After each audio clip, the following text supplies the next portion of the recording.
Welcome back to Havana Media. My name is Boniface Owino, and as usual, I'm going to be your host for today. Now, there is something that I've had, and I think now this is the third time that I'm hearing it. I didn't expect it to happen though, but it has happened, it's happening, and it will continue happening. I didn't expect, I really respect these people, this man of God, I really respect him. But I told you that if at all something is wrong, we just have to say it. Because we are not here maybe to please anybody. We are not here maybe to talk positively about someone. If you've done something wrong, let us just say that this is wrong, this is right. This is not the right way to go. This is not what to be done, and this is not what to be said. If there is somebody that I didn't expect to support this government completely, was Pastor Ezekiel. Considering how this government mistreated him, you know, being connected with the issue of Shakahola, all that, you know, his TV station being shut down, his church being stopped his account being frozen for a very long time. So I didn't expect something like this or to happen, or I don't know, or maybe perhaps he's just doing it to protect his image or to protect himself, because he knows very well that if at all he goes against what the government is doing, then they'll go back and take him again. There are three scenarios. We have had Pastor Ezekiel supporting William Samoei Ruto and his government. Imagine someone mistreating you the way Pastor Ezekiel was mistreated. And I've said this, that I really respect this man of God. I really respect Pastor Ezekiel with what he's doing, because he's helping a lot of people, praying for people. That's right. But now, to an extent of now supporting the government, we know very well this government is a very low government. Doing things because they feel like that is what needs to be done, without considering people's, citizens' feelings. They're just doing it because they feel like they're in a position of doing it, you know. And I say this, that this government, these guys are doing this thing simply because they feel like we need it. They don't do it because we deserve it. They do it because they feel like we need it. You know, there's a way someone can do something to you simply because he or she feels like you need it. And then there is a way someone can do something to you because the person knows that you deserve it. So the government being led by William Samoei Ruto is doing all these things they are doing to us, you know, increasing taxation, all this, you know, killing people, all these things they're doing, simply because they feel like we need it, we don't deserve it. Before I play you the video of these three videos, because there are three, there's a video that was said by, there's a point, at one point Pastor Ezekiel was saying something that is back in 2023, 2 years down the line, if I'm not wrong. And Pastor Ezekiel was trying to correct the people of Mount Kenya, telling them that you rejected Uhuru Kenyatta with the person that they brought to you, thinking that the person that you are running to is the best candidate. And I want you to know that the person that you've elected will kill you. This person is going to dry you, is going to suck you dry, is going to leave you dry, your pockets are going to be dry. I want you to watch this clip and then I come back so that we can continue.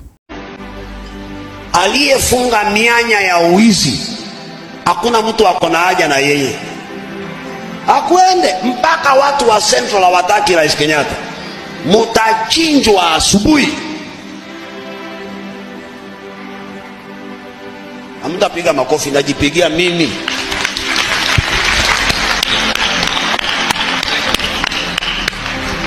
Si wadanganyi. Nyinyi watu wa Central mulio kataa Kenyatta, mutachinjwa hivi asubuhi tu. Kiuchumi, nimewaambia for free kwa TV. Mutamlilia huyo. Mutazunguka.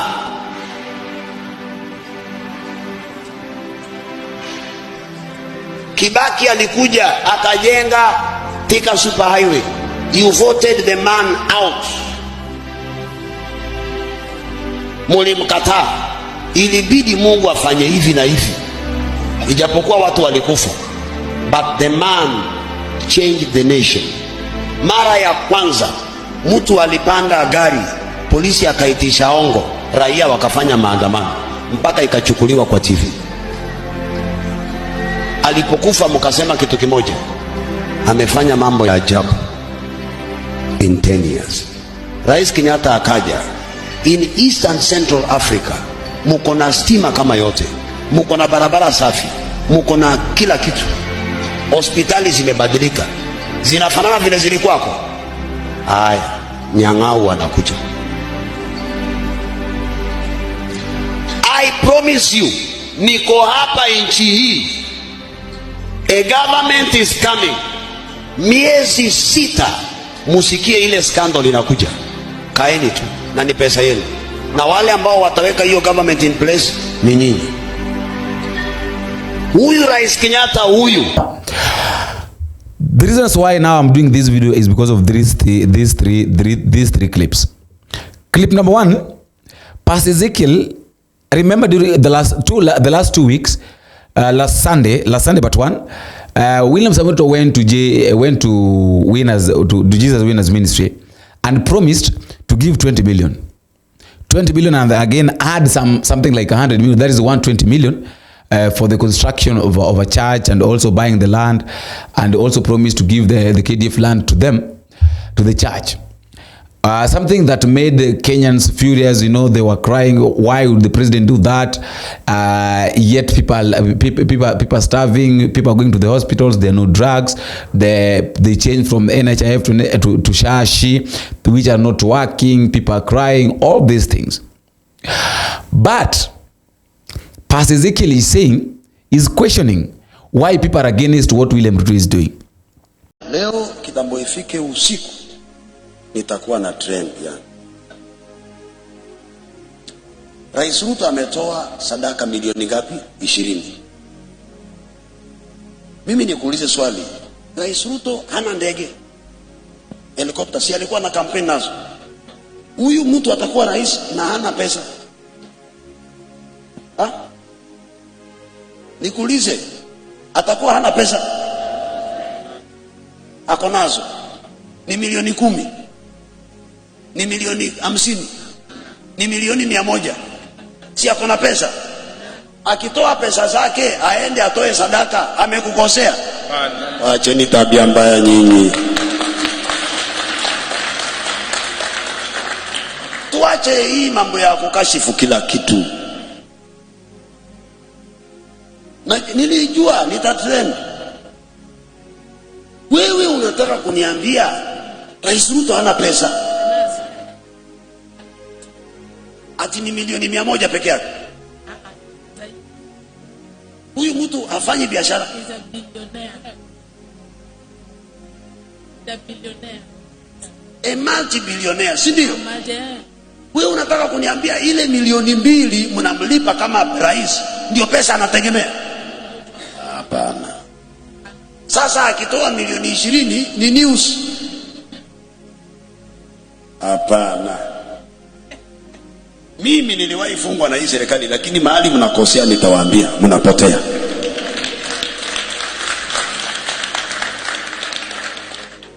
Sikudanganya.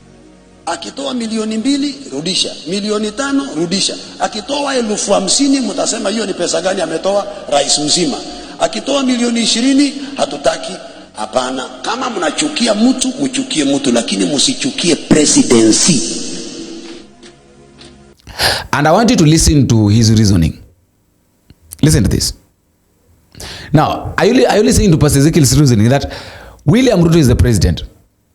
And when William Ruto was campaigning, he was using choppers.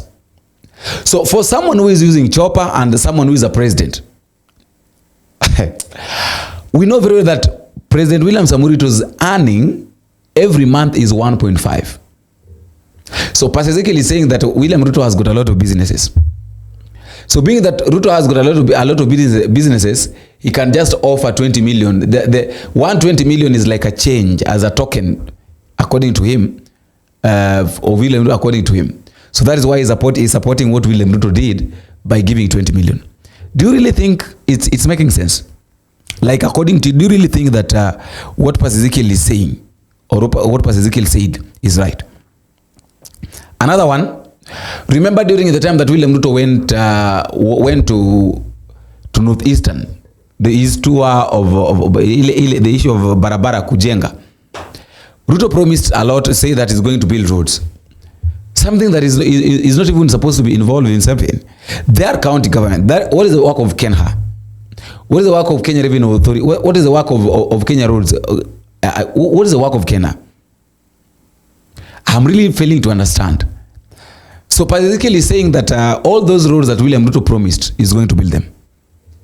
Now my question has been this: if he promised that he's going to build roads, and Pastor Ezekiel is sure that these roads are going to be built, have they started building them? Nikwambie kitu ukasirike. Unaona hizo barabara mnamcheka eti anasema hii barabara inajengwa, hii barabara zitajengwa. Sikufichi. I'm not a politician. I'm talking about spiritual matters. Zitajengwa. Alafu utashindwa kusema.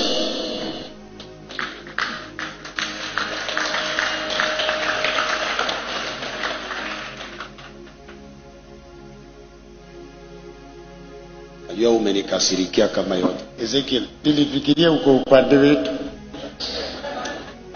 Pastor, ningejua mimi sitakuja kanisani kwako. Hata 2002 ulisema utakuja kanisani kwangu. Mimi nilikuwa right, wewe ukawa wrong. Saa hii chunge, naweza kuwa right, wewe ukawa wrong. Kila siku nitakwambia kitu kutoka moyoni. Hakuna siku mimi nitaegemea upande wote wa siasa. Never. Because I'm not a politician. I'm just saving my country. Unga ni pesa ngapi? Unga wa sima. Ha? Kilo 2 150. Kilo ni pengine ni pesa ngapi? 120. Alipata kiwa ngapi? Ilikuwa 250 to 40. Sasa ni 120. Kwa hivyo ametoa ngapi? 100 yote. Si ndio? Lakini mnamuita shetani, si ndio? Fertilizer ilikuwa pesa ngapi? 6,000 na. Sasa ni ngapi? 2,500. Mnamuita shetani, si ndio? Si ndio? Kampuni ya Mumia Sugar na hizo zingine zilikuwa zinadaiwa. Akaenda akalipa hiyo madeni, si ndio? Mnamuuliza pesa ametoa wapi? Kwani serikali haina pesa? Ni shetani huyo. Sasa mko na mahindi mpaka mahali mnauza bado hamjui, si ndio? Ni shetani huyo. Mko na ngano mpaka watu wa Narok wanalalamika, jameni ngano. Ni shetani huyo. Ungevunaje ngano kama ungekuwa na fertilizer? Leo sijui nitalala wapi. Enda Tanzania. Umesema nihamie wapi? Niende nilale Tanzania.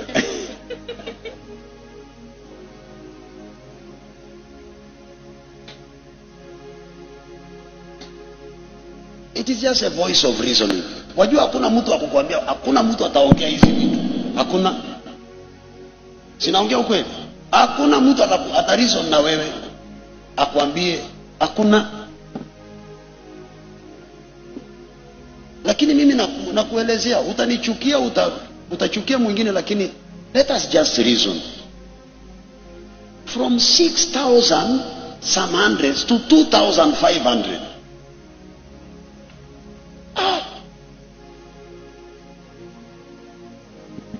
From 250 to 120.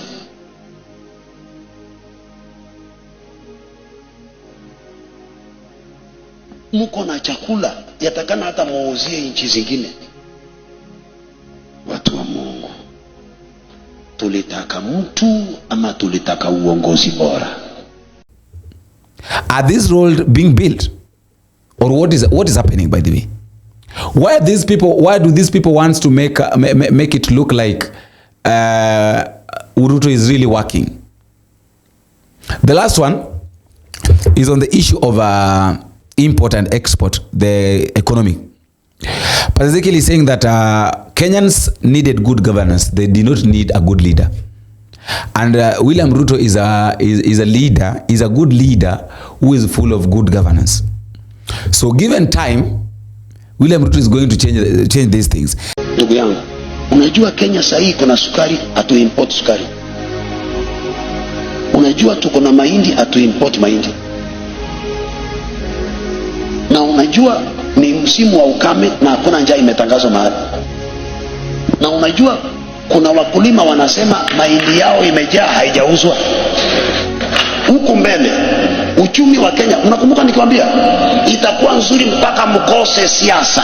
Sasa hizi mko na ngano ya kutosha, mko na mahindi, mko na sukari, na hizo ndio vitu akiwa ziko njaa imeingia. Sasa ngoja uchumi itakuwa nzuri na utaona kuna nafasi za kazi, kuna nafasi za nini. Fertilizer bei yake imepanda ama imeshuka? Imeshuka. Imeshuka. Yeah. Akichukua uongozi ilikuwa imepanda imeshuka? Ilikuwa imepanda. Unga ni pesa ngapi? 120. Alipata akiwa ngapi? 250 to 40. Sasa hii ni 120. Kwa hivyo ametoa ngapi? 100 yote. Fertilizer ilikuwa pesa ngapi? 6,000 na. Sasa hii ni ngapi? 2,500. Kampuni ya Mumia Sugar na hizo zingine zilikuwa zinadaiwa, akaenda akalipa hiyo madeni, si ndio? Sasa hii mko na mahindi mpaka mahali mnauza bado hamjui, si ndio? Mko na ngano mpaka watu wa Narok wanalalamika, jameni ngano. Ungevunaje ngano kama ungekuwa na fertilizer? From 6,000 some hundreds to 2,500, from 250 to 120. Tulitaka mtu ama tulitaka uongozi bora? Si ni uongozi bora? Tukae tuongozwe bora, itatusaidia. Unaona huko tunakwenda, hii nchi itakuwa nzuri. Hizi barabara mtakuta zimewekwa lami, nini, maji. And is giving an excuse, trying to defend William Ruto with this issue of unga chapati, all sometimes I really wonder the kind of reasoning that we have as citizens. I'm sorry to say this, but the way we reason as citizens, you know very well that people are suffering. Being that you are not suffering, being that you are comfortable, being that everything that you want you get in your at your comfort, doesn't mean that everybody is the way you are. We have to accept that. That being that you are a politician, being that you are working in a very big office, you are earning 200,000 shillings every month, it doesn't mean that everybody is getting what you are getting. We are different. That is why we talk of class. There is someone of low class, there is someone of middle class, and there is someone of high there's one of low class, middle class, and higher class. So a person of higher class cannot compare himself with someone of a lower class. A lower class person eats 1 meal a day, sometimes misses. A middle class eats 2, and higher class eats 3. In fact, higher classes doesn't even eat, not because they don't want to eat, or maybe because not because they don't have anything to eat, but because they don't want to eat, or they don't feel like eating. These are kind of people who have got more than 4 fridges in their houses. The kind of people who have got a lot of things, anything they want, they get. When you go to their houses, we think that their house is like a small supermarket, because everything is there. So let us not stop comparing ourselves with these people that are. You can't compare yourself. You can't compare someone who is living in Kilimani or Westlands, or someone who goes to eat in a Western hotel or Serena hotel, with someone who go to the Kimbadaski to eat only 1 chapati and only uses 40 shillings maybe, or 30. A cup of coffee which costs 10 shillings. A cup of tea which costs 10 shillings and 20 shillings of chapati, or even 10. So these guys, if this person has got 20 shillings, that person is okay. You can't compare that person with someone who's going to Wilson Hotel surely to eat. You can't. You can't compare that person with that guy with the person who goes to Serena Hotel. It's different. So let us, whenever we talk, let us compare our classes. Our classes are not the same. As I wind up, I would like to ask this. That is Pastor Ezekiel talking about this simply because he is trying to protect something, or he knows very well that if at all he talks about this, he talks negatively about William Ruto and his government, all the cases will emerge again. I don't know what to think. Let me know what to think in the comment section. Until we meet again, I have been your host, Boniface Owino. Bye bye.